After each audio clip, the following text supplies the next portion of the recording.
Ya han sido varias lecciones, en esta es la tercera, hermanos, que vamos a tener. Espero en Dios que sea de grande beneficio, de grande ayuda. Y vamos a continuar estudiando, hermanos, de manera general, de manera viéndolo, como lo hemos dicho desde un principio, viendo el panorama de la carta a los Efesios. En este momento vamos a continuar con el capítulo 3. Mañana, si Dios nos permite, le seguimos haciendo la invitación a que no se pierda esta lección, hermanos, estas lecciones. Mañana estaremos estudiando el capítulo 4, 5 y 6. Tenemos por ahí en la proyección, hermanos,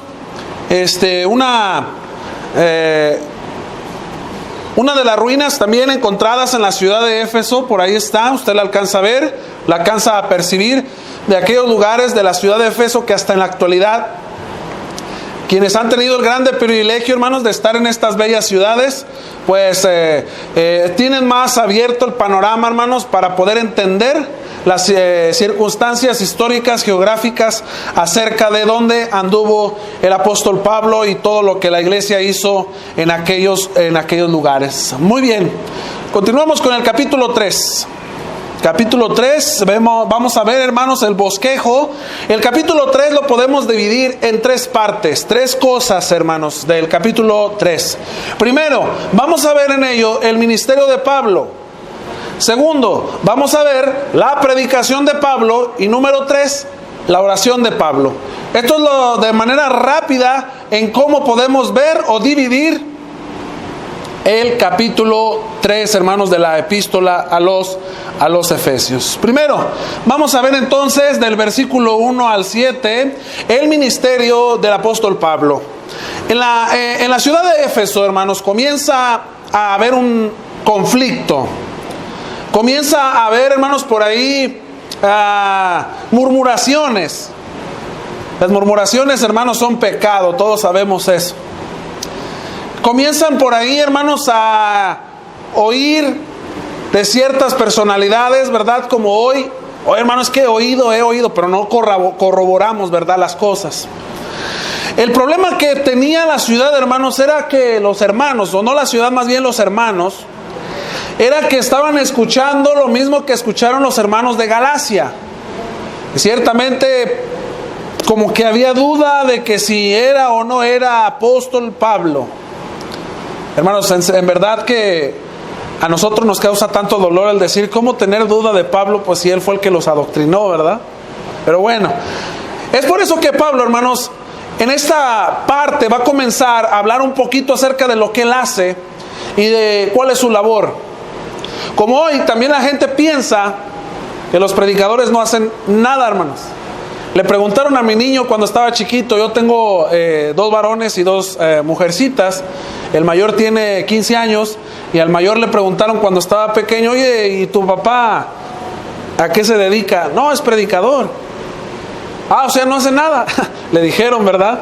Y mi niño le dijo, sí, no hace nada. Bueno, porque realmente, hermanos, la labor del predicador en ocasiones no es física, ¿verdad?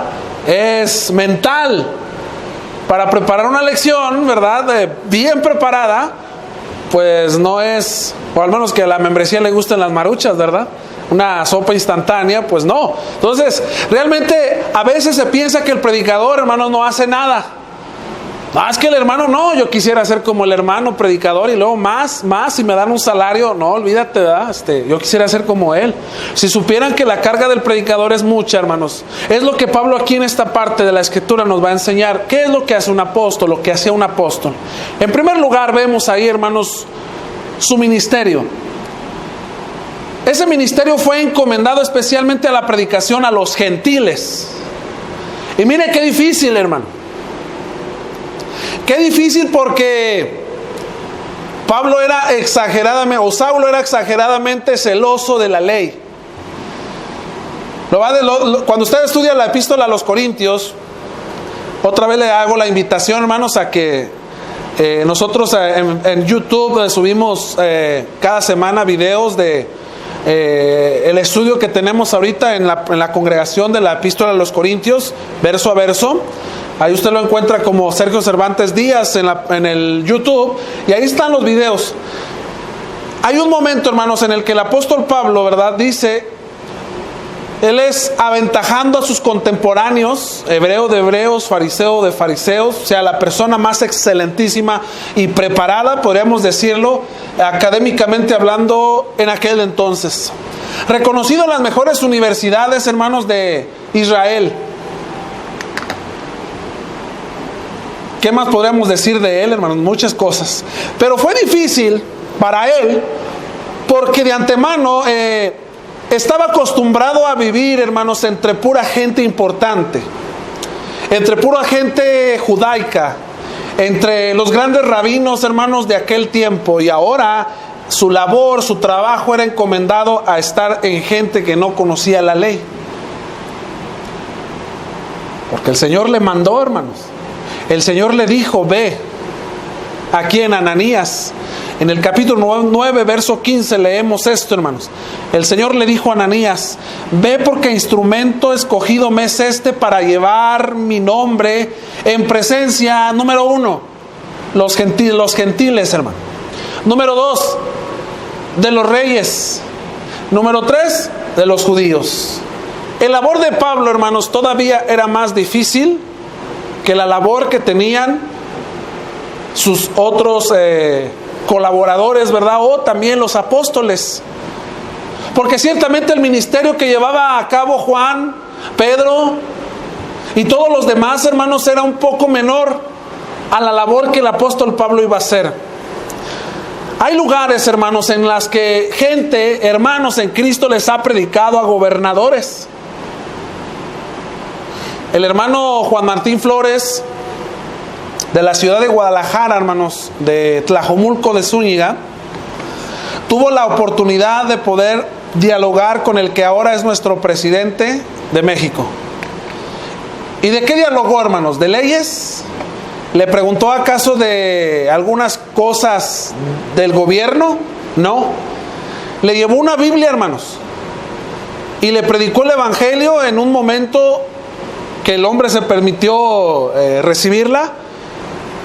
Y en una de las páginas de la escritura le señaló con marcatextos y le dijo, esto es lo que el pueblo hace por ti, ¿verdad? Cuando Pablo le dijo a Timoteo, ¿verdad? Quiero que los hombres oren, ¿verdad? En todo tiempo, que oremos por los gobernantes, por los reyes, por los que están en eminencia. Y este hombre se quedó impactado, hermanos, por esas palabras. Entonces, ciertamente Pablo, su labor, su trabajo era predicar a los gentiles. Primero, tenía que prepararse mentalmente, hermano.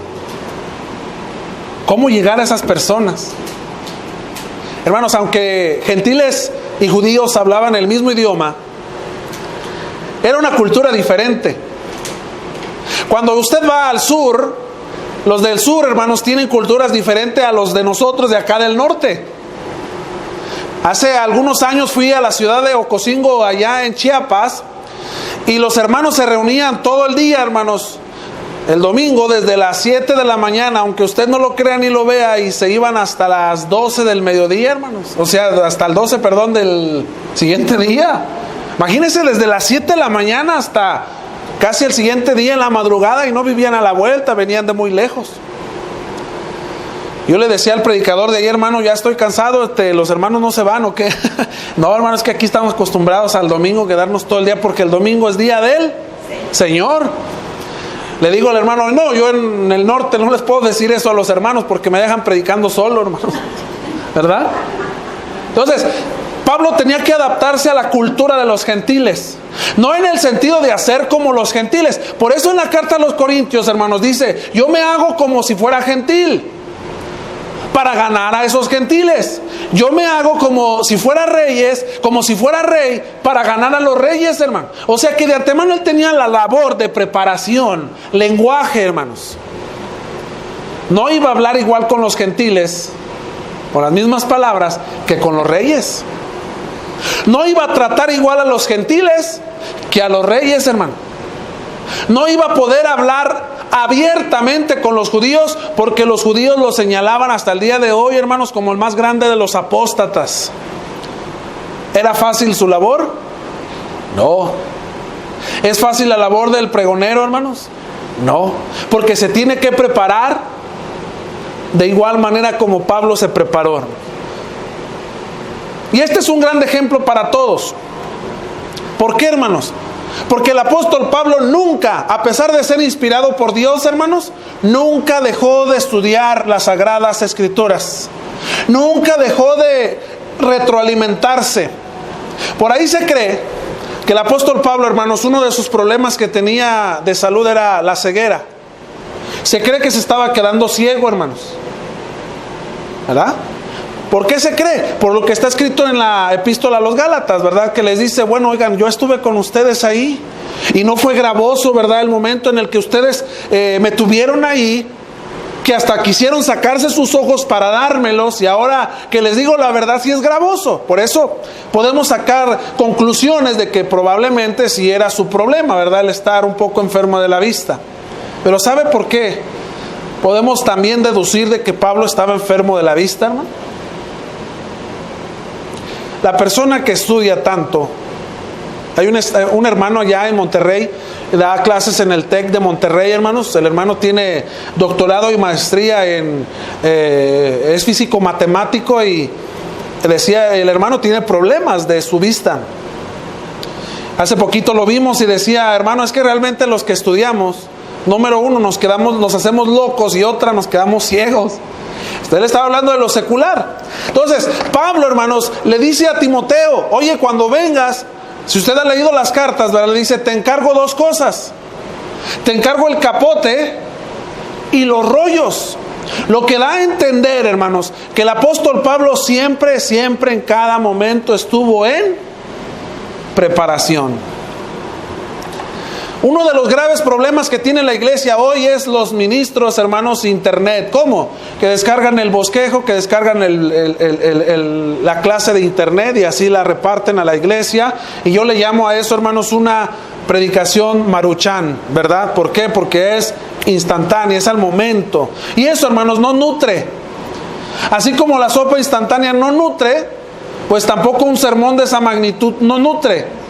Entonces, el ministerio de Pablo fue bajo preparación. Siempre se estuvo preparando. Predicador que no, hermanos, compra libros, que no tiene biblioteca en su hogar, hermanos, a pesar de que esta herramienta es muy importante, la tecnología. En lo personal, hermanos, yo no me hallo si no tengo mis libros. Dice mi esposa, oye, tú tienes más libros que ropa. Le digo, pues es que no puedo vivir yo realmente sin libros.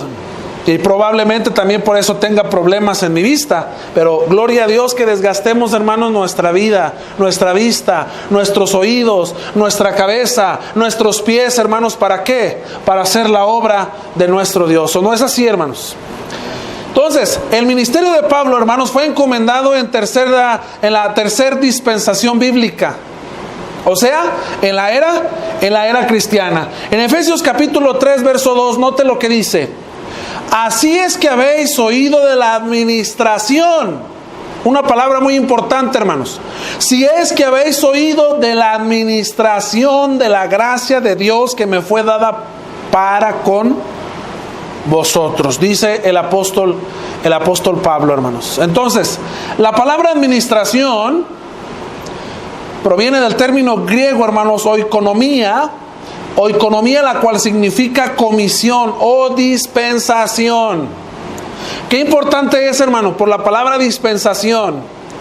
O sea que en esta era, en la era cristiana, así como en la era mosaica, dos personajes importantes que fueron Moisés y ¿quién más, hermanos? Y Aarón. Ahora, en la era cristiana, no solo iba a ser Pedro, Juan y los demás, sino que ahora también el apóstol Pablo, hermanos, como el 13º apóstol, iba a ser comisionado en esta dispensación a predicarles el evangelio a estos tres tipos de personas: los gentiles, los gobernantes. ¿Se acuerdan cuando llegó con el rey Agripa, hermanos? ¿Sí se acuerdan? Cuando en el libro de los Hechos tenemos toda esa historia.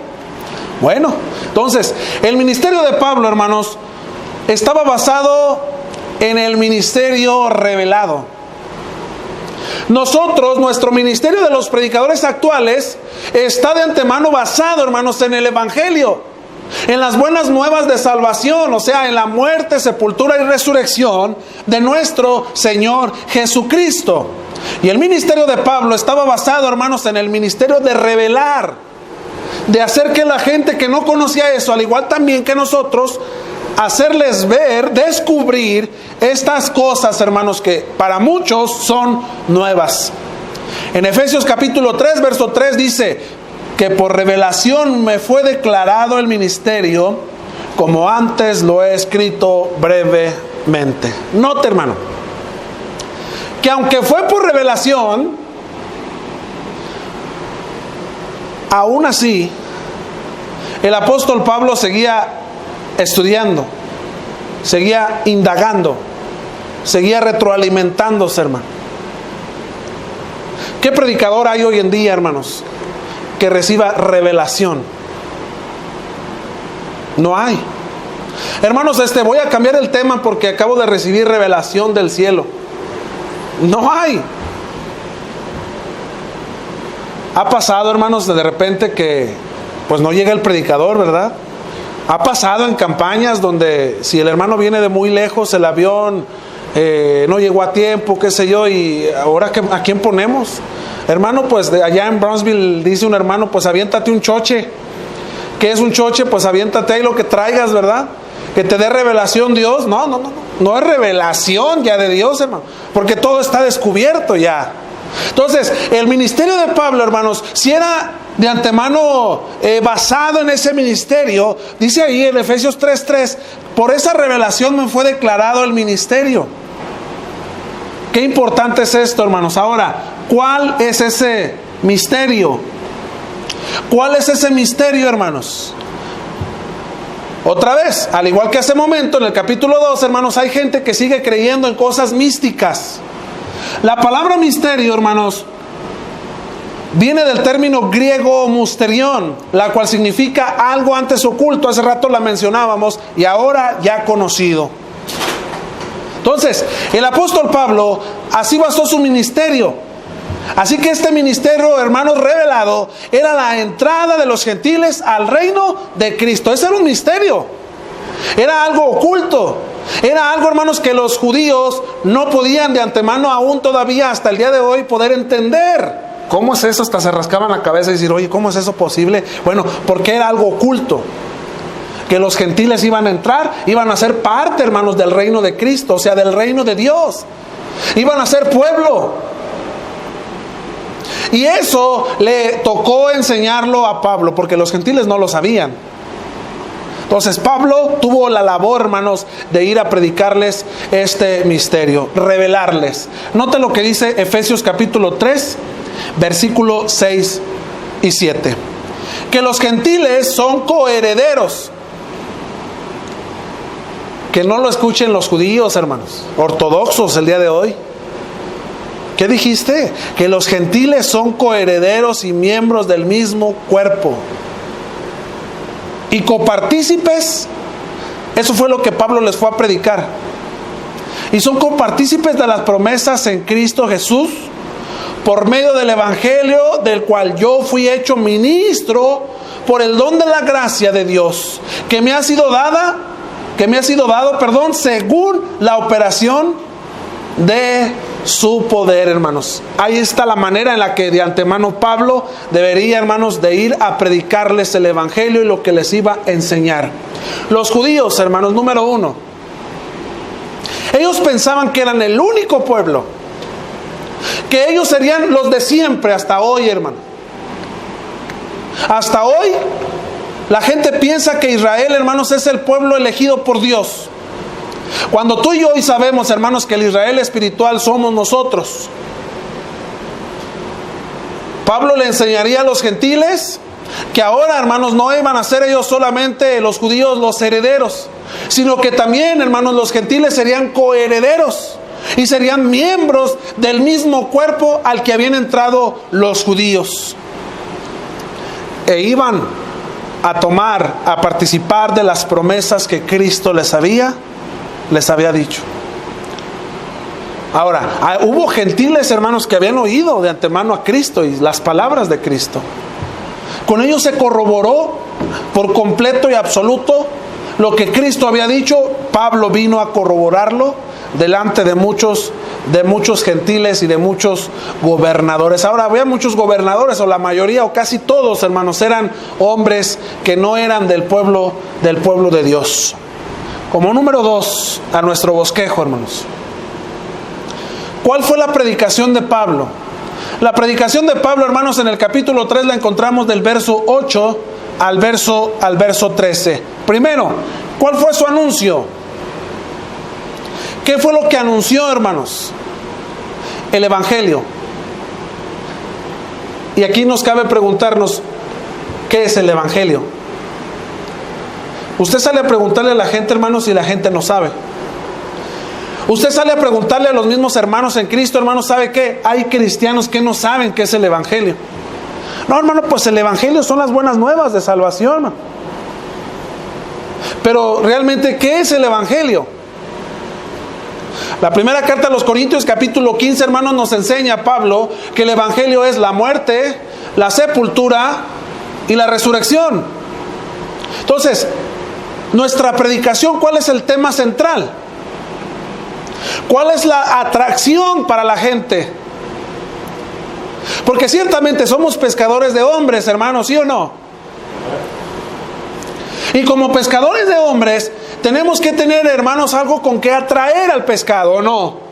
Yo no sé mucho de pesca, pero hay un hermano allá en Bronzeville, hermanos, que le encanta la pesca y luego a veces hasta en su carro trae como pescadillos chiquillos, ¿verdad? Y le digo, oye, ¿y eso qué es, verdad? No, pues es que es carnada para atraer al pescado. Entonces, ¿cuál es la carnada?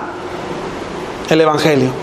Lamentablemente, hermanos, hoy se ha estado cambiando ese patrón. Hoy la atracción es una despensa, ropa, un ámbito social. Sales a la gente y le dices, véngase a la predicación y va a haber comida. Ay, la gente dice, no, pues vamos, porque va a haber comida. Lamentablemente va a haber, ¿qué necesita la gente? No, pues la gente necesita medicinas. Dígale a la gente que se venga, aquí les vamos a dar. Hermanos, la predicación no se basa en lo que le vamos a dar material. Eso es secundario.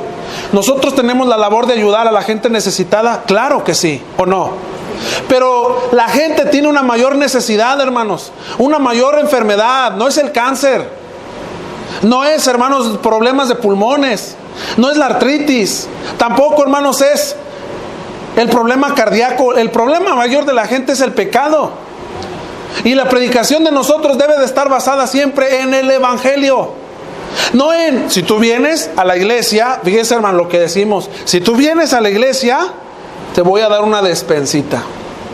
O sea, no voy a venir a escuchar el Evangelio, voy a venir a traer, a que me den la despensa. La iglesia, hermanos, no es un ámbito, no es una asociación en la cual va a estar, hermanos, descuidando su labor principal por hacer una labor que le corresponde a cada miembro.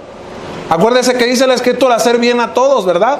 Mayormente a los de la familia de la fe. Entonces, la palabra evangelio viene del término griego evangelión o evangelizo, la cual significa anunciar buenas nuevas, hermano. Esa es la etimología o la raíz de donde proviene la palabra. Pero Pablo nos enseñó en manera práctica, hermanos, lo que es el evangelio. Recuerde, 1 Corintios capítulo 15, ¿verdad? Nos enseña que el evangelio es la muerte. El evangelio es la sepultura, hermanos. Y el evangelio es la resurrección. Ese es el evangelio. Eso es lo que tenemos que enseñar a la gente afuera. Amados hermanos, aquí hago un pequeño paréntesis para animarlos. Cuando se trata de salir a predicar el evangelio, cuando se trata de salir a predicar el evangelio en las calles, hay hermanos que con tiempo de ser cristianos han dicho, hermano, es que yo no sé. Hermano, es que yo no sé cómo entablar una conversación con la gente. No, hermano, es que usted sabe eso porque usted fue a una escuela. No, hermano, es que usted sabe hablar porque usted era político. ¿Y eso qué, verdad? Eso no tiene nada que ver. Yo sé hablarle a la gente. ¿Por qué, hermano? Porque yo sé que es el Evangelio. Señor, señora, le vengo a hablar del Evangelio, de la muerte, de la sepultura y de la resurrección de Cristo. Tan sencillo es, hermanos, salir a las calles a hablar de esto, ¿verdad? Entonces, en el nombre del Señor, hermanos, yo les animo a que de antemano todos nosotros, de manera práctica, estudiemos en nuestro hogar, 1 Corintios capítulo 15, verso 3 y verso 4. Eso enséñenle a la gente, hermano. Con este único versículo, comienza a entablar una charla con ellos. Hábleles lo que es verdaderamente el Evangelio. 1 Corintios capítulo 15, versículo 3 y versículo 4. En ello estaba centrada la predicación del apóstol Pablo. Me dijo una vez un hermano: oye, hermano, pues tú predicas bien, pero te hace falta algo. Y dije: sí, hermano, me hace falta dinero. No, te hace falta otra cosa. Te hace falta como que digas chistes. Como que, le digo: hermano, soy predicador, no payaso. Sí, hermano, pero es que tanta doctrina. Hermano, nuestra predicación debe de estar basada simplemente, otra vez, en el Evangelio. En el Evangelio. No, hermanos, en hacer reír a la gente. No en entretener, porque aquí no es un centro de entretenimiento. Sino, pues para eso nos vamos al cine, ¿verdad?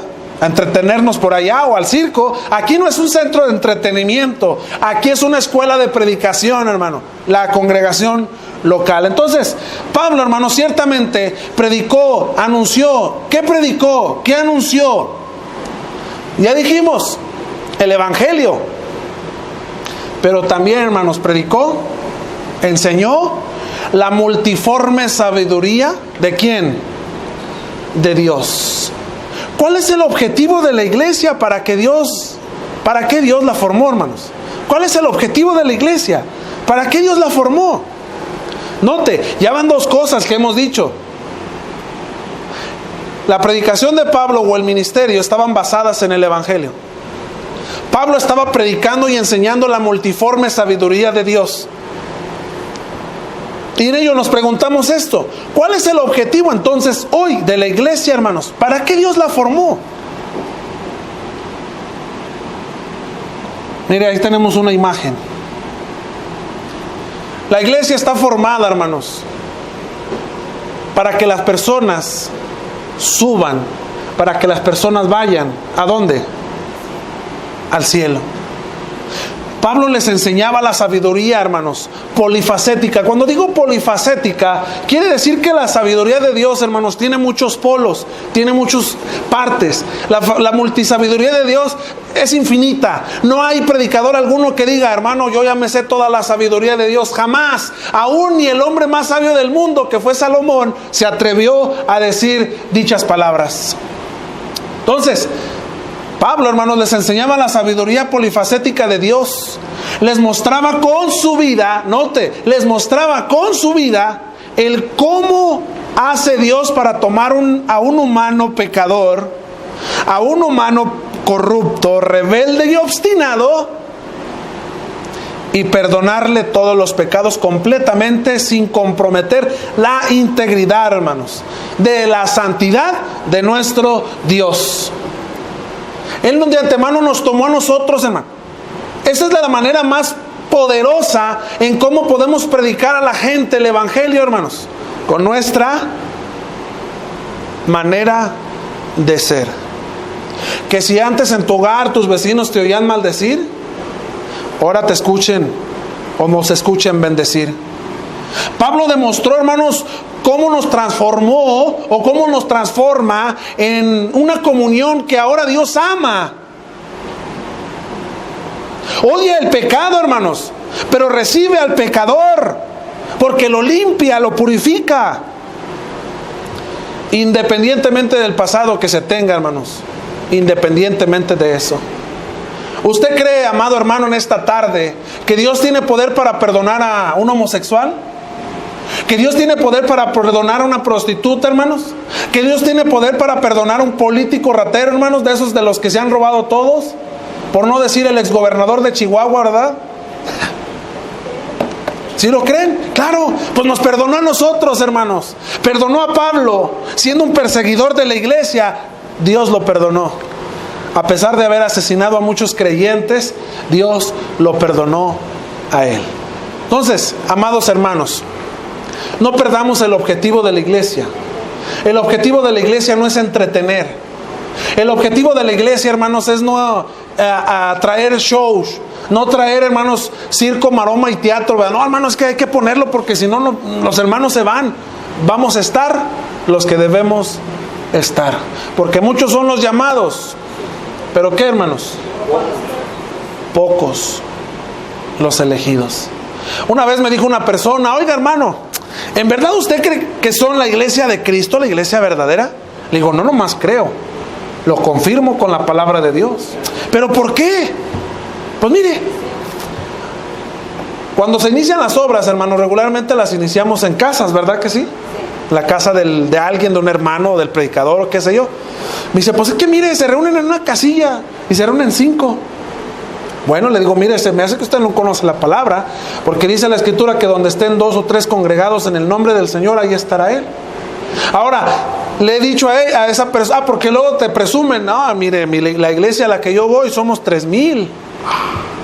Hoy tú te admiras, ¿verdad? Dices, oye, 3,000. Hace 2 años estuve en Dallas, hermanos, una congregación de aproximadamente 2,000, 2,500 miembros. Se ve bien bonito, ¿verdad? Pero cuando se trata de números, nos acordamos de esas palabras del Señor, ¿verdad? Muchos son los que han sido llamados y vienen,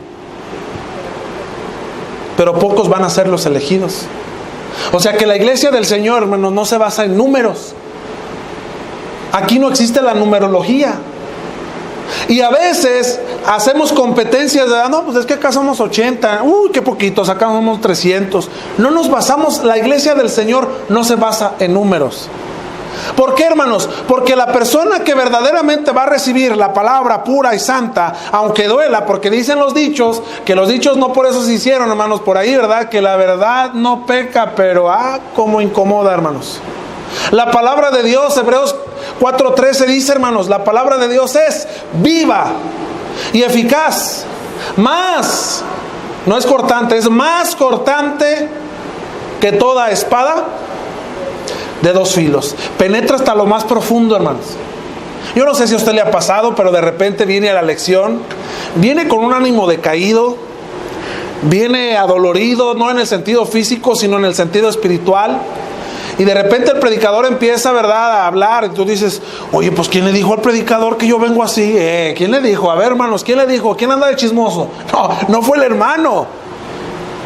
Ciertamente, hermanos, es el mensaje de Dios que está haciendo mella en el corazón de nosotros, hermanos, para animarnos, para alentarnos, pero también para señalarnos de nuestras actitudes erróneas. Y si nosotros estamos en Cristo y consagrados a Cristo, vamos a reconocer nuestros errores. No porque el hermano me señaló, no porque el hermano habló conmigo, sino porque la palabra de Dios fue la que obró en mi corazón. Y ahora, hermanos, hay que comenzar a hacer ese cambio. Entonces, en el nombre del Señor, hermanos, se animan esta tarde a que todos nosotros, hermanos, continuemos con la sana doctrina, así como está. No le cambiemos ni le añadamos nada, hermanos, no hay necesidad. Porque por ahí existe una nueva doctrina, que aunque no se le ha llamado como tal, se ve, que se llama o le decimos o le ponemos título como la insuficiencia del Evangelio. Hermanos, ya no es suficiente el Evangelio. Ahora hay que hacer actividades sociales para que los hermanos se queden aquí.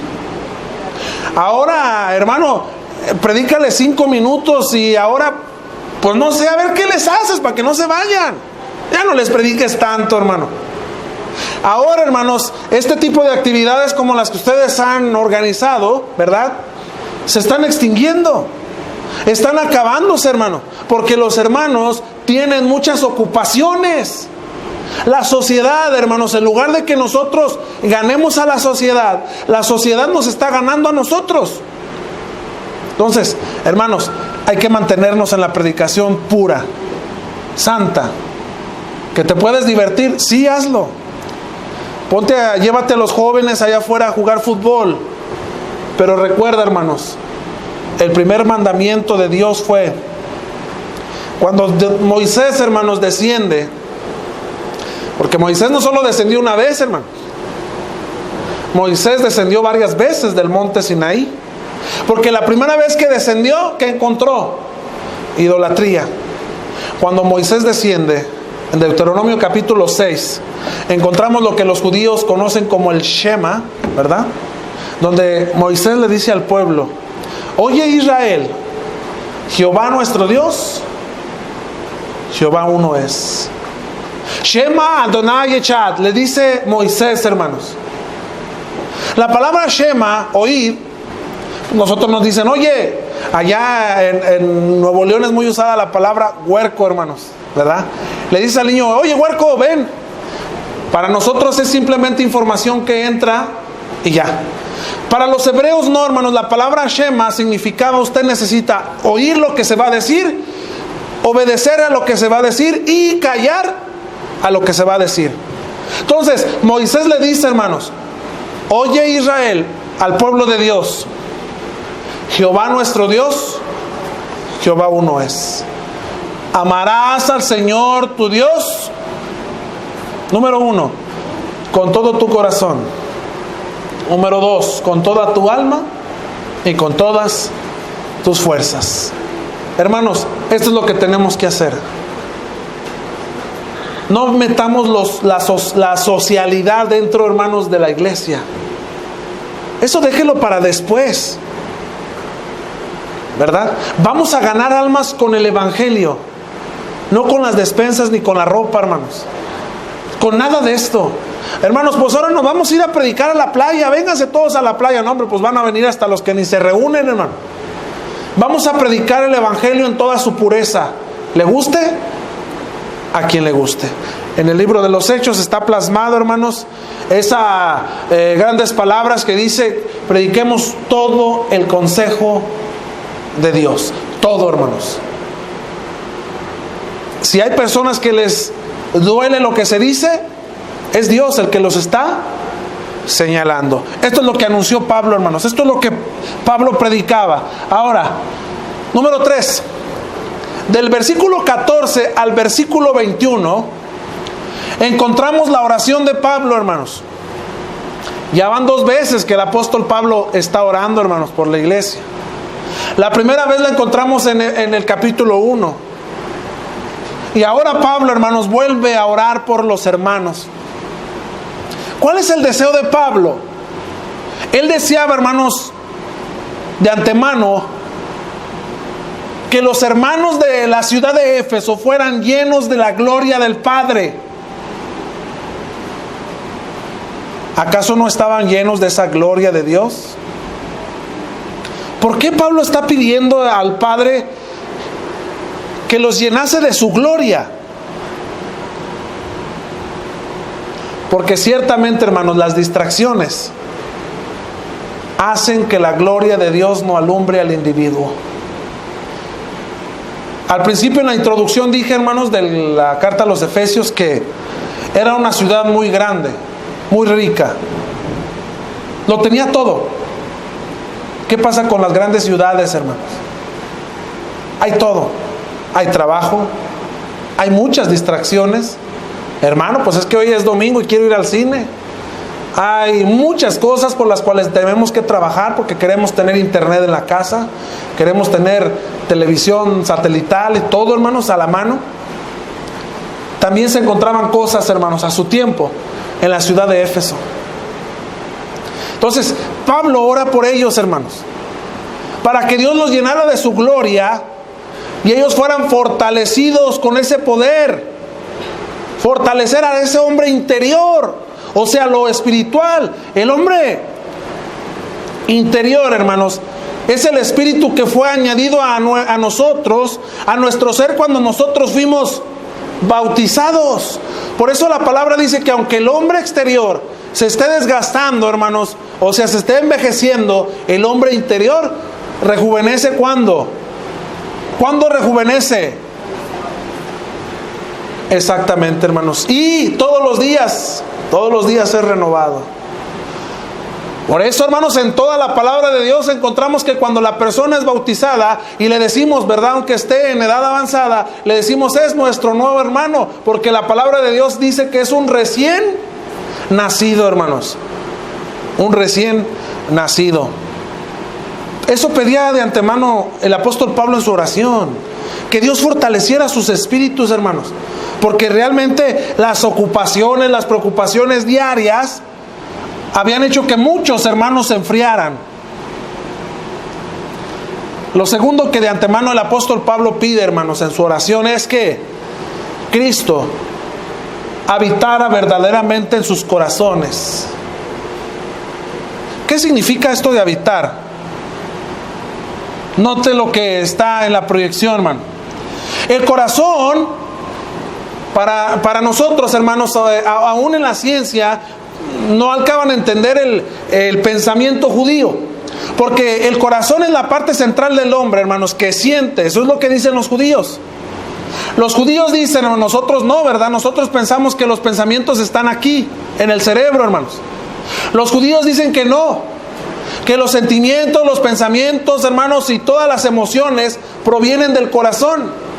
¿Y sabe cómo nos damos cuenta? Por lo que Cristo dijo, que lo que sale de nuestra boca, ¿de dónde proviene, hermano? Proviene del corazón.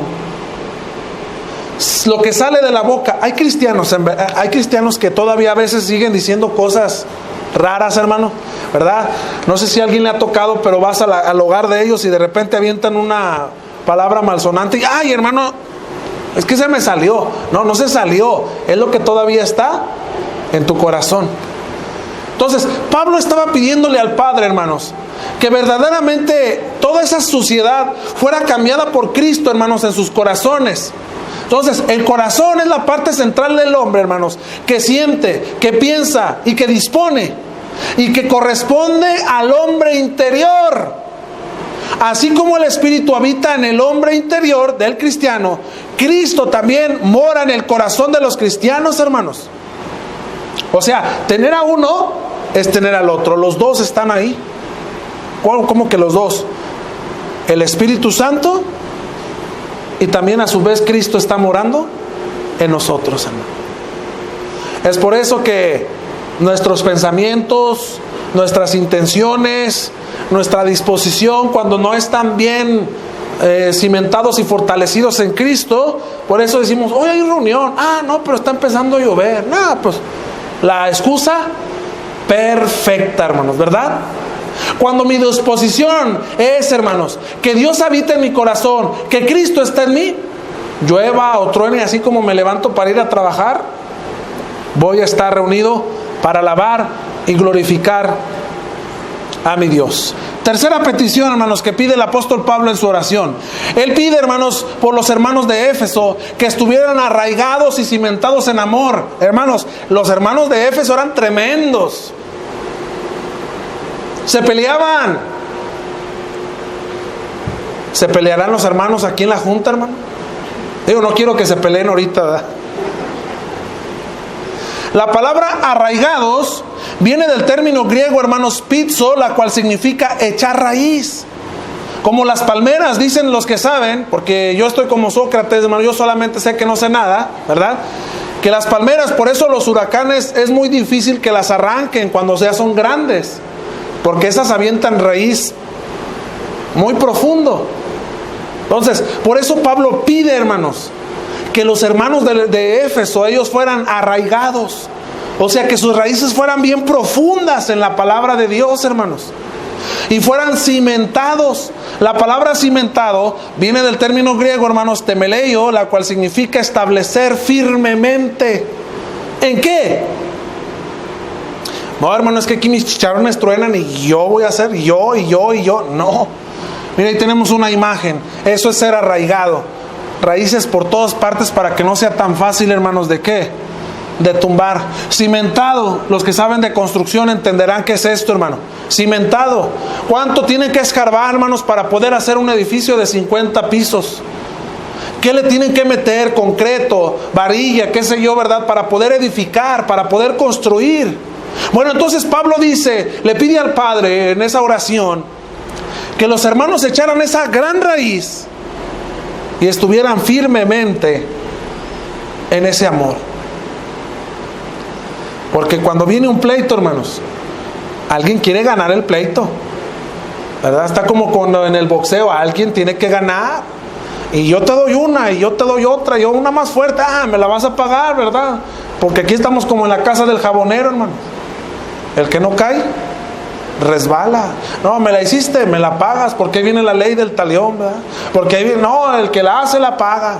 Y Cristo lo dijo, ¿verdad? Diente por diente. No, espérame, es otra cosa. Entonces, ¿qué debe de abundar en nosotros?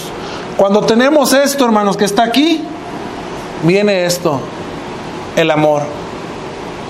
Si mi hermano me ofendió, me acusó, dice la Escritura que el amor cubrirá multitud de pecados. Si tú me ofendiste, hermano, el amor va a borrar esos pecados. Si hablamos de disciplina, ese es otro tema, ¿verdad? El amor va a hacer lo que cubra esa imperfección. ¿Cuál amor? El amor ágape. ¿Qué tan importante es, hermanos, el amor ágape? Porque el amor ágape es simplemente te amo y ya. No es como el amor estorge, como el amor eros. Te amo porque eres mi esposa, te amo porque eres mi hijo, te amo porque eres mi amigo. No, el amor ágape es te amo y se terminó. Simplemente, hermanos, es lo que el apóstol Pablo le está pidiendo a nuestro Dios en oración. ¿Qué más?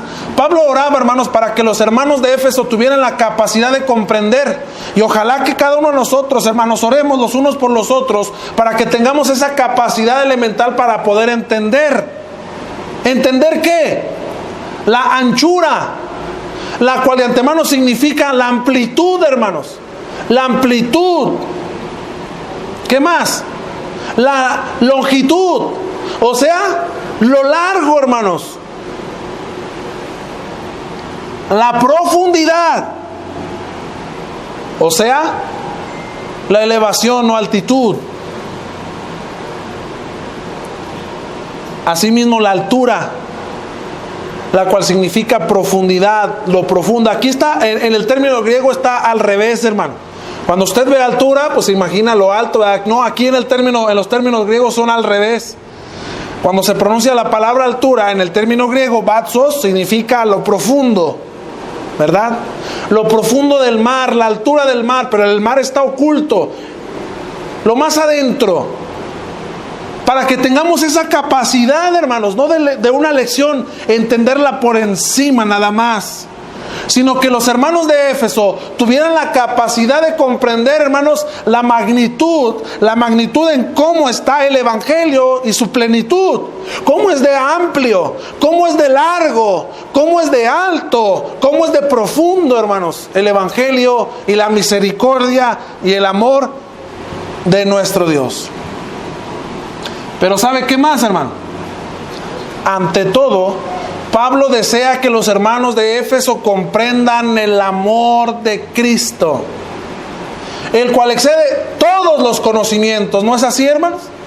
Excede todos los conocimientos. ¿Cuál amor? El amor ágape, el cual excede, sobrepasa todo conocimiento, hermanos, porque Sócrates dijo: yo solamente sé que no sé nada. Y eso que era un hombre inteligente. Hoy se están inventando carreras para los cristianos. Por favor, hermanos, la próxima vez que me inviten, ya nos digan el hermano Sergio. Ahora van a decir el excelentísimo teólogo, licenciado en filosofía y letras bíblicas, viene a predicarnos el Evangelio. Y todos, no, este hermano se sabe todo el alfabeto griego y se sabe todo el arameo y se sabe todo el zapoteco y el chichimeca y el olmeca. Hermanos, es bueno prepararnos, sí. Es bueno tener carreras, claro. Que tengamos gente en la iglesia, hermanos, que sean doctores, que tengan maestrías, excelente.